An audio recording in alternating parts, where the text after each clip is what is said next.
Hello guys, welcome back to my channel. चलिए आज हम गेहूं के आटे से बहुत ही ज़्यादा टेस्टी और क्रिस्पी नाश्ता बनाकर तैयार करते हैं। इसको बनाने के लिए हमें गेहूं का आटा चाहिए पड़ेगा। आज की रेसिपी जो है वो बहुत ही ज़्यादा हेल्दी होने वाली है, क्योंकि इसको हम गेहूं के आटे से बनाकर तैयार करेंगे। आप इसको मैदा से भी बनाकर तैयार कर सकते हैं, लेकिन मैदा जो होता है वो अनहेल्दी होता है, तो इसको हम हेल्दी बनाने के लिए गेहूं के आटे का यूज़ करेंगे। उसके बाद मैंने यहाँ पर लिया है 1 कटोरी गेहूं का आटा।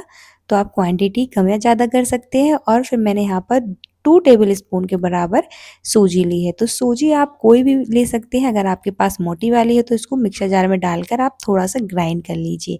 मेरे पास बारीक वाली थी तो मैंने ऐसे ही डाल दी है। और इसके बाद टेस्ट के अकॉर्डिंग नमक डाल देंगे और थोड़ा सा ऑयल डालेंगे मोइन के लिए, ताकि जो हमारा नाश्ता है वो खस्ता बनकर तैयार हो। और इस तरह से बढ़िया से हम मिक्स कर लेंगे। उसके बाद हम थोड़ा थोड़ा सा पानी डालते जाएंगे और एक सॉफ्ट डो तैयार कर लेंगे। अगर आप इस नाश्ते को इस तरह से बनाते हैं तो आपका नाश्ता बहुत ही ज़्यादा खस्ता और टेस्टी बनकर तैयार होगा। और हेल्दी तो है ही, क्योंकि इसको हम सूजी और गेहूं के आटे से बनाकर तैयार कर रहे हैं। अक्सर वो लोग इसको मैदा से बनाकर तैयार करते हैं, लेकिन अगर आप चाहें तो मैदा का भी यूज़ कर सकते हैं, बिल्कुल ऑप्शनल है। लेकिन मैं इसको हेल्दी बनाना चाहती थी, इसलिए मैंने यहाँ पर गेहूं के आटे का यूज़ किया है। अब बढ़िया से इस तरह से हम सॉफ्ट डो तैयार करेंगे। थोड़ा सॉफ्ट ही रखेंगे डो को, क्योंकि इसमें हमने सूजी ऐड करी है तो वो फूलेगी, तो हमारा जो डो है वो थोड़ा टाइट हो जाएगा। और ढक कर इसको हम 5 से 6 मिनट के लिए साइड में रख देंगे। तब तक हम आगे की तैयारी कर लेते हैं। तो यहाँ पर मैंने लिए हैं 2 उबले हुए आलू। इसके लिए हमें 2 उबले हुए आलू चाहिए, तो इसको आप अच्छे से मैश कर लीजिए, या फिर उसको बढ़िया से ग्रेटर की मदद से ग्रेट कर लीजिए इस तरह से। ये बिल्कुल ऑप्शनल है, इसको बढ़िया से अच्छे से मैश कर लीजिएगा। मैंने यहाँ पर उनको ग्रेटर की मदद से ग्रेट कर लिया है इस तरह से। मैंने यहाँ पर 2 उबले हुए आलू लिए हैं, आप ज़्यादा भी ले सकते हैं। इसको बढ़िया से इस तरह से मैश कर लेंगे आलूओं को, या फिर ग्रेट कर लेंगे। तो अभी जो हमारे आलू हैं वो अच्छे से ग्रेट हो चुके हैं। अब हम इसमें कुछ चीज़ें ऐड करेंगे, एक बढ़िया सा मिक्सचर बनाकर तैयार करेंगे, जिसमें डालेंगे हम सबसे पहले टेस्ट के अकॉर्डिंग नमक। साथ ही में इसमें ऐड करेंगे हम लाल मिर्च पाउडर, चाट मसाला और थोड़ा सा गरम मसाला ऐड करेंगे। और भी आप चीज़ें डाल सकते हैं, जैसे कि किचन मसाला। और बढ़िया से मिक्स कर लेंगे इस तरह से। एक मिक्सचर तैयार कर लेंगे हम आलू का। एक स्टफिंग तैयार हो गई है हमारी इस तरह से। आप चाहें तो इसमें तड़का भी लगा सकते हैं, बिल्कुल ऑप्शनल है। उससे और भी ज़्यादा टेस्ट एनहेंस हो जाता है। तो हमारा मिक्सचर तैयार है। अब मिक्सचर को हम साइड में रख देंगे। एक मिक्सिंग बोल लेंगे, जिसमें हम डालेंगे 2 चम्मच गेहूं का आटा, साथ ही में 1 चम्मच सूजी और टेस्ट के अकॉर्डिंग नमक डाल देंगे। और थोड़ा थोड़ा करके पानी डालते जाएंगे और मिक्स करते जाएंगे। थोड़ा थोड़ा करके ही पानी डालेंगे, नहीं तो इसमें लम्स पड़ जाएंगे। और इस तरह से बढ़िया से मिक्स करते जाएंगे और एक स्लरी बना के तैयार कर लेंगे। हमें एक पतला सा घोल चाहिए है, तो कंसिस्टेंसी ना ही ज़्यादा पतली रखेंगे और ना ही ज़्यादा थिक रखेंगे। तो इस तरह से थोड़ा थोड़ा करके पानी डालते जाएंगे और इस तरह से एक बढ़िया से घोल बनाकर तैयार कर लेंगे। अगर आप इस नाश्ते को इसी तरह से बनाते हैं तो आपका नाश्ता बिल्कुल परफेक्ट बनकर तैयार होगा। तो वीडियो को एंड तक ज़रूर देखिएगा, तभी जाके आपको ये पूरी वीडियो समझ में आएगी। तो हमारी जो स्लरी है वो बनकर तैयार है। अब हमने जो डो रखा था लगाकर, उसको 5 से 6 मिनट हो चुके हैं। अब उसको हम चेक करेंगे तो देखिए, यहाँ पर जो हमारा डो है वो थोड़ा सा टाइट हो चुका है, क्योंकि हमारी सूजी जो है वो फूल गई है। तो इस तरह से बढ़िया से एक बार और हाथों से इस तरह से मसल लेंगे, ताकि अच्छे से सेट हो जाए डो। अब हम इसके पेड़े बनाएंगे, तो हम इसको 2 भागों में डिवाइड करेंगे और इस तरह से बड़े बड़े पेड़े बनाएंगे, क्योंकि हमें इसको बेलना है।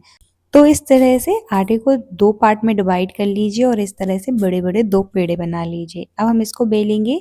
तो यहाँ पर ये चकले या चॉपिंग बोर्ड पे आप इसको बेल सकते हैं, या ये चिपकेगा तो इसके लिए आप आटा डस्ट कर लीजिए इस पे। इस तरह से बढ़िया से आटा डस्ट कर लेंगे, ताकि ये डो जो है वो चिपके ना। और इस तरह से हम इसको बेलते जाएंगे। बिल्कुल हमें रोटी की तरह बेलना है, लेकिन ये रोटी से बड़ा होगा। और थिकनेस जो है वो हमें रोटी से थोड़ी मोटी रखनी है, बिल्कुल थोड़ी, ज़्यादा पतली भी नहीं रखनी और ज़्यादा मोटी भी नहीं रखनी। और इस तरह से हम बेलते जाएंगे, जितना पतला हो सके उतना हम इसको पतला कर लेंगे इस तरह से। तो देखिए यहाँ पर इतनी थिकनेस रखनी है हमें, और इस तरह से हम बेल लेंगे। अब जो हमने स्टफिंग बनाकर रखी है आलू की, उसको इस तरह से हम रख देंगे बढ़िया से। अब हम इसकी स्टफिंग करेंगे और बढ़िया से इस तरह से हम उसको फैला देंगे। सारे आलूओं को हम इस तरह से पूरे उस पे रोटी पे फैला देंगे इस तरह से। तो आप यहाँ पर अब देख सकते हैं बहुत ईज़ी प्रोसेस है। आप हाथ या स्पून से जिससे भी आप फैलाना चाहें तो उससे बढ़िया से इस तरह से फैला देंगे।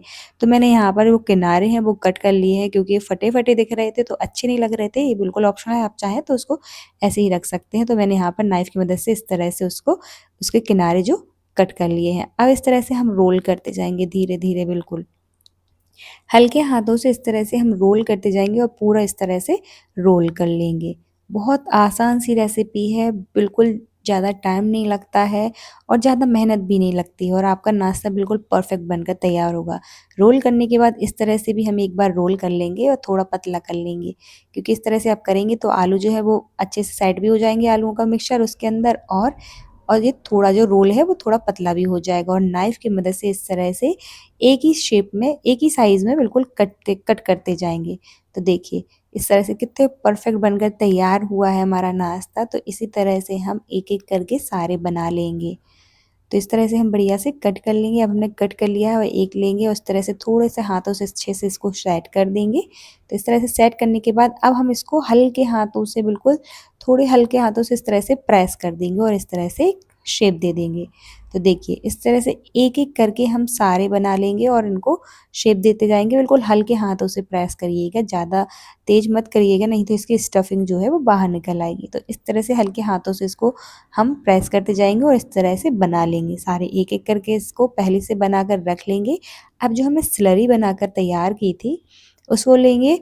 तो अब हम इसमें जो हमने बनाकर कि नाश्ता बनाकर रखा है उसको इस तरह से हम डिप करेंगे बढ़िया से और फ़ोक लेंगे ताकि जो एक्स्ट्रा स्लरी है वो निकल जाए और इस तरह से उठाएँगे और इसको हम डायरेक्ट हॉट ऑयल में डाल देंगे। तो तेल जो है वो ज़्यादा गरम होना चाहिए स्टार्टिंग में, तभी जाके जब हमारा अगर ज़्यादा गरम होगा तो ये ऑयल कम एब्ज़ॉर्ब करेगा। तो इस तरह से हम बढ़िया से एक-एक करके डालते जाएँगे ऑयल में और हाई फ्लेम पर हम पहले 1 मिनट के लिए हाई फ्लेम पे पकाएँगे, उसके बाद हम इसको मीडियम फ्लेम पर रख देंगे।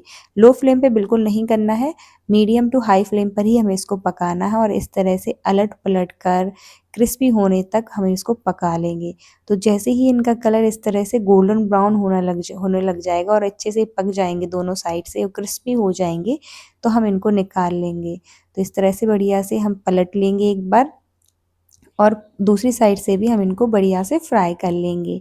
ज़्यादा टाइम नहीं लगता है, 2 से 3 मिनट में ये अच्छे से फ्राई हो जाते हैं। तो देखिए जब कुछ इस तरह से उनका कलर हो जाएगा, तो हम इन्हें निकाल लेंगे। कितने परफेक्ट बनकर तैयार हुए हैं, ना ही इसकी स्टफिंग बाहर निकली है और खाने में बहुत ही ज़्यादा टेस्टी लगते हैं।